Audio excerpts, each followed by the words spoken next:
நம்பிக்கை. இன்றைய அதிசயங்கள் தொகுப்புல நம்ம பார்க்க போறது ஸ்டோன்ஹெஞ்ச், அதாவது பழங்கால கல் சின்னம் பற்றி தான். இது குறித்து தெளிவான விளக்கங்கள் கொடுப்பதற்காக மூத்த பத்திரிகையாளர் திருஞானம் சார் அவர்கள் நம்முடன் இருக்காங்க. அவரை சந்திக்கலாம். வணக்கம் சார். வணக்கம் சுமையா. சார், இந்த பழங்கால கல் சின்னம் அப்படின்னு சொல்லக்கூடிய இந்த ஸ்டோன்ஹெஞ்ச் அப்படின்னா என்ன, இதை பத்தி விளக்கமா எங்களுக்கு சொல்லுங்க சார். ஸ்டோன்ஹெஞ்ச் ஒரு அற்புதமான புராதன சின்னம். இங்கிலாந்து நாட்டில் உள்ள வில்ஷேர் அப்படிங்கிற இடத்தில் அமைந்திருக்கு. கிட்டத்தட்ட 5000 ஆண்டுகள் பழமையான கல் சின்னம் இது. யுனெஸ்கோ உலக பாரம்பரிய தளமாக 1986ஆம் ஆண்டில் அறிவிக்கப்பட்டது. உலகம் முழுக்க ஏராளமான சுற்றுலா பயணிகளை ஈர்க்கக்கூடிய ஒரு அற்புதமான பழங்கால கல் சின்னம் இது. ஸோ அது பற்றிய நிறைய தகவல்களை தெரிஞ்சுக்கலாம். சார், இந்த அதிசயமான ஸ்டோன்ஹெஞ்ச் எங்க இருக்குன்னு தெரிஞ்சுக்கலாமா? ஸ்டோன்ஹெஞ்ச் இங்கிலாந்தில் உள்ள வில்ஷேர் மாகாணத்தில் உள்ளது.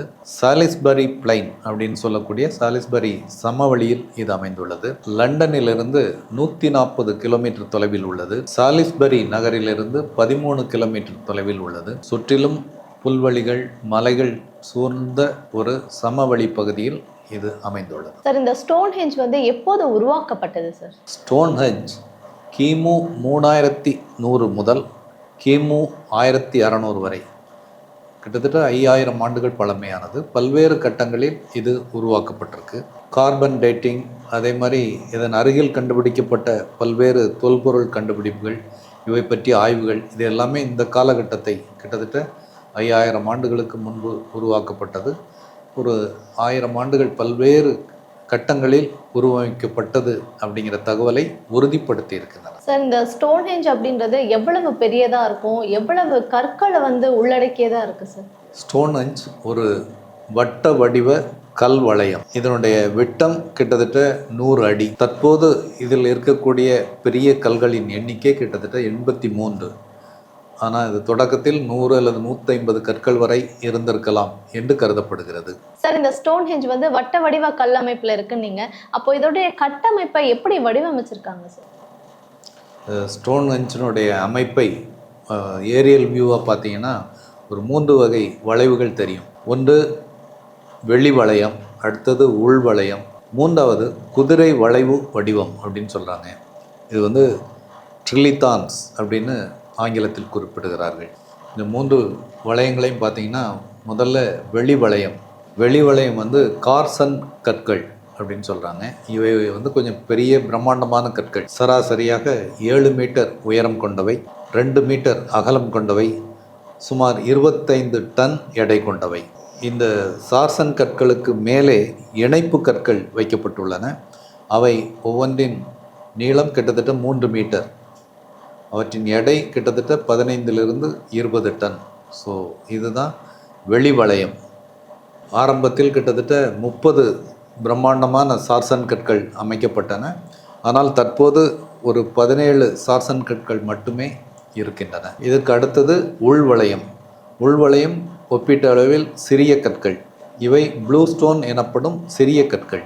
தொடக்கத்தில் 100 ப்ளூ ஸ்டோன் கற்கள் அமைக்கப்பட்டிருந்தன. தற்போது 40 அல்லது 50 கற்கள் மட்டுமே உள்ளன. ஒவ்வொரு ப்ளூ ஸ்டோன் கல்லும் கிட்டத்தட்ட 3 மீட்டர் உயரம் கொண்டது, 1 மீட்டர் அகலம் கொண்டது, 2.5 டன் எடை கொண்டது. இந்த கிட்டத்தட்ட 50 ப்ளூ ஸ்டோன் கற்களால் உருவாக்கப்பட்ட உள்வளையம்தான் 2வது கட்டம். 3வது இருப்பது குதிரை வளைவு வடிவ கட்டமைப்புன்னு சொல்கிறாங்க, ட்ரிலித்தான்ஸ். இது எப்படி இருக்குன்னா, ஒரு பிரம்மாண்டமான கல், அதற்கு மேலே படுக்கையாக வைக்கப்பட்ட மற்றொரு கல். இது ஒரு ஹார்ட்ஸ் ஷூ ஷேப்பில் இருக்குது, குதிரை லாட வடிவத்தில் இருப்பதனால இந்த பெயர்.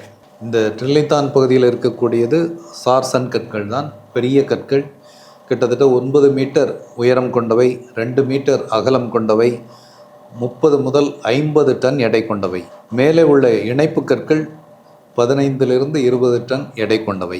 முதலில் 5 ட்ரிலித்தான் கற்கள் அமைக்கப்பட்டிருந்தன. தற்போது 3 மட்டுமே நிமிர்ந்து நிற்கின்றன. அந்த வகையில் வெளி வளைவு, உள்வளைவு, குதிரை வளைவு வடிவு அப்படிங்கிற ஒரு 3 வளையங்களாக இந்த கட்டமைப்பு உருவாக்கப்பட்டது. அதிசயமான இந்த வளையங்களை பற்றி பல தகவல் கொடுத்தீங்க. ஆனால் இந்த கட்டமைப்பை அவங்க எப்படி உருவாக்குனாங்க சார்? நியோலித்திக் என்று அழைக்கப்படுகிற புதிய கற்கால மனிதர்கள் மற்றும் பிரான்ஸ் ஏஜ் என்று அழைக்கப்படுகிற வெண்கல கால மனிதர்கள் அவங்க தான் இதை உருவாக்கியிருக்கிறாங்க. கிமு 3100 முதல் கிமு 1600 வரை இந்த கட்டமைப்பு உருவாக்கப்பட்டிருக்கு. முதல் கட்டத்தில் என்ன பண்ணியிருக்கிறாங்கன்னா, ஒரு வட்ட வடிவ பள்ளத்தை உருவாக்கியிருக்கிறாங்க. இந்த பெரிய பெரிய கற்களை நடுவதற்காக ஒரு வட்ட வடிவ பள்ளம் உருவாக்கப்பட்டிருக்கு. இது கிட்டத்தட்ட கிமு 3000 ஆண்டில் உருவாக்கப்பட்டிருக்கலாம். இரண்டாவது கட்டம் ப்ளூ ஸ்டோன்கள், அதாவது உள்வளையம்னு சொன்னேன் இல்லையா, உள்வளையத்தில் அமைக்கப்பட்ட சிறிய கற்கள். இவை வேல்ஸிலிருந்து எடுத்துகிட்டு வரப்பட்டிருக்கு. மூன்றாவது கட்டம் கிட்டத்தட்ட கிமு 2600 காலகட்டம். இப்போ தான் வெளி வளையம், அந்த பிரம்மாண்ட கற்கள் எடுத்துகிட்டு வரப்பட்டிருக்கு, அமைக்கப்பட்டிருக்கு. நான்காவது கட்டம் கிமு 2400 முதல் 1600 வரை. இந்த நான்காவது கட்டத்தில் தான் குதிரை வளைவு வடிவ கற்கள் அங்கே அமைக்கப்பட்டிருக்கின்றன. இதில் வெளி வளைவு மற்றும் குதிரை வடிவ வளைவு இதில் பயன்படுத்தப்பட்ட பெரிய பிரம்மாண்ட கற்கள், கார்சன் கற்கள் 20 கிலோமீட்டர் தொலைவிலிருந்து கொண்டு வரப்பட்டிருக்கின்றன. மார்ல்பரோ டவுன்ஸ் அப்படிங்கிற பகுதியிலிருந்து எடுத்துகிட்டு வரப்பட்டிருக்கு. ப்ளூ ஸ்டோன் என்று சொல்லப்படக்கூடிய சிறிய கற்கள் வேல்ஸின் பிரஸ்லி ஹில்ஸ் பகுதியிலிருந்து, கிட்டத்தட்ட 240 கிலோமீட்டர் தொலைவிலிருந்து கொண்டு வரப்பட்டிருக்கின்றன. சார்சன் ஸ்டோன்ஸ் என்று சொல்லப்படக்கூடிய பெரிய கற்கள் சுமார் 25 டன் எடை கொண்டவை. ப்ளூ ஸ்டோன் என்று சொல்லக்கூடிய சிறிய கற்கள் 4 டன் எடை கொண்டவை. இவ்வளவு பெரிய கற்களை இவ்வளவு தூரம் எப்படி எடுத்துகிட்டு வந்தாங்க, அதுவும் 4000-5000 ஆண்டுகளுக்கு முன்பாக என்பது மிகப்பெரிய கேள்விக்குறி. தொழில்நுட்பம் வளர்ந்திராத அந்த காலகட்டத்தில் இவ்வளவு தொலைவிலிருந்து இந்த பிரம்மாண்டமான கற்களை எப்படி நகர்த்தி வந்தார்கள், எப்படி இதை நிறுத்தி வைத்தார்கள் என்பதெல்லாமே ஆச்சரியமான விஷயங்கள் தான். சார், நீங்கள் சொல்லும் பொழுது தான் இதில் அத்தனை பேர் சேர்ந்து உழைச்சிருக்காங்க, ரொம்ப கடினமான ஒரு விஷயமா இருக்குது. ஆனால் இந்த ஸ்டோன் ஏஜ் உருவாக்குவதற்கான காரணம் என்னவா இருந்திருக்கு, என்ன நோக்கத்துடன் இதை பண்ணியிருக்காங்க? இதுதான் குறிப்பிட்ட நோக்கம் என்று சொல்லக்கூடிய ஆவணங்கள் எதுவும் இல்லை. ஆனால் பொதுவான கணிப்பு ஒன்று வானியல் கண்காணிப்பு நோக்கம் ஆக இருந்திருக்கலாம். ஏன்னா அவற்றினுடைய வடிவமைப்பு அதை பற்றிய சந்தேகத்தை உருவாக்குகிறது. மற்றொரு காரணம் மதம் மற்றும் ஆன்மீக நோக்கமாக இருந்திருக்கலாம். இயற்கை தெய்வங்களுக்கான வழிபாடாக இந்த கல்லமைப்பு உருவாக்கப்பட்டிருக்கலாம். மூன்றாவது கணிப்பு கல்லறையாக உருவாக்கப்பட்டிருக்கலாம். எனினும் ஒரு தெளிவான ஆவணங்கள், பழைய கால ஆவணங்கள் இல்லாததால் இதுதான் காரணம் என்று அறுதியிட்டு சொல்ல முடியவில்லை. இவ்வளவு காலமாக ஸ்டோன் ஏஜ் அப்படியே இருக்கு, அழியாமல் இருக்கு அப்படின்னா அது எப்படி சார்? முதலில் இவை பிரம்மாண்டமான கற்கள், காலநிலை மாற்றங்களையும் காற்று, மழை போன்றவற்றின் அரிப்பையும் தாங்கி நிற்கக்கூடிய பிரம்மாண்டமான கற்கள். இரண்டாவது காரணம், அந்த பகுதியில் மழை என்பது மிக மிக குறைவு, காற்று போன்றவற்றின் தாக்கமும் குறைவு. ஸோ ஒரு இயற்கையான பாதுகாப்பு சூழல் இந்த கற்களுக்கு கிடைக்குது. மூன்றாவது, இங்கிலாந்து அரசே ஒரு அதிக அக்கறை எடுத்து இந்த கற்கள் சேதப்பட்டு விடாமல் பாதுகாத்து வருகிறது. சார், இந்த ஸ்டோன் ஹெஞ்சை பார்க்குறதுக்கு எவ்வளவு சுற்றுலா பயணிகள் வராங்க, எந்த அளவுக்கு ஒரு முக்கியமான சுற்றுலா தலமாக இது இருக்குது? ஸ்டோன் ஹெஞ்ச் இங்கிலாந்தின் முக்கியமான சுற்றுலாத்தலமாக இருக்குது. இதை பார்க்க கிட்டத்தட்ட 15 லட்சம் மக்கள் ஆண்டுதோறும் வருகிறார்கள். யுனெஸ்கோ பாரம்பரிய தளமாக 1986ஆம் ஆண்டில் ஸ்டோன் ஹெஞ்ச் அறிவிக்கப்பட்டது. ஸ்டோன் ஹெஞ்சை பார்வையிட வரும் சுற்றுலா பயணிகளுக்கு பல்வேறு வசதிகள் ஏற்பாடு செய்யப்பட்டுள்ளன. அதே நேரத்தில் அதை பாதுகாப்பான தூரத்திலிருந்து தான் பார்க்க வேண்டும் என்பதற்கான பாதுகாப்பு நடவடிக்கைகளும் மேற்கொள்ளப்பட்டுள்ளன. ஸ்டோன் ஹெஞ்சுன்னு சொல்லப்படுற இந்த பழங்கால கல்ச்சினம் பற்றி பல விஷயங்கள் சொன்னீங்க சார். இது எல்லாத்தையும் சேர்த்து ஒரு முக்கியமான தகவல்களை தொகுப்பாக சொல்கிறீங்களா? ஸ்டோன் ஹெஞ்ச் இங்கிலாந்து நாட்டில் உள்ள ஒரு பழமையான கல் சின்னம். கிட்டத்தட்ட 5000 ஆண்டுகளுக்கு முன்பாக உருவாக்கப்பட்டது. இது லண்டன் நகரத்திலிருந்து 140 கிலோமீட்டர் தொலைவில் இருக்குது.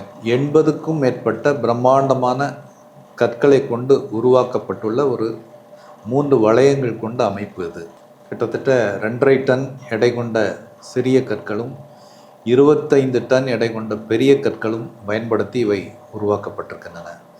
ஸோ நீண்ட தொலைவில் இருந்து இவற்றை எப்படி கொண்டு வந்தார்கள், எப்படி நிலைநிறுத்தினார்கள் என்பதெல்லாம் இன்றைக்கும் ஒரு கேள்விக்குறியாக தான் இருக்குது. ஸோ இவ்வளவு ஒரு அற்புதமான ஒரு புராதன சின்னம் பாதுகாக்கப்படும் நடவடிக்கைகளை இங்கிலாந்து அரசு மேற்கொண்டிருக்கிறது. இதை சென்று பார்வையிடுவதற்கு 15 லட்சம் சுற்றுலா பயணிகள் ஆண்டுதோறும் வருகிறார்கள். இங்கிலாந்து நாட்டின் கலாச்சாரம் மற்றும் ஒரு பொருளாதார மையமாகவே ஸ்டோன்ஹெஞ்ச் இருக்கிறது. ஸ்டோன்ஹெஞ்சுன்னு சொல்லப்படக்கூடிய இந்த பழங்கால கல் சின்னம் பற்றி பல அரிய தகவல்களை எங்கள் கூட பகிர்ந்துக்கிட்டீங்க சார். Thank you so much. நன்றி சுமையா.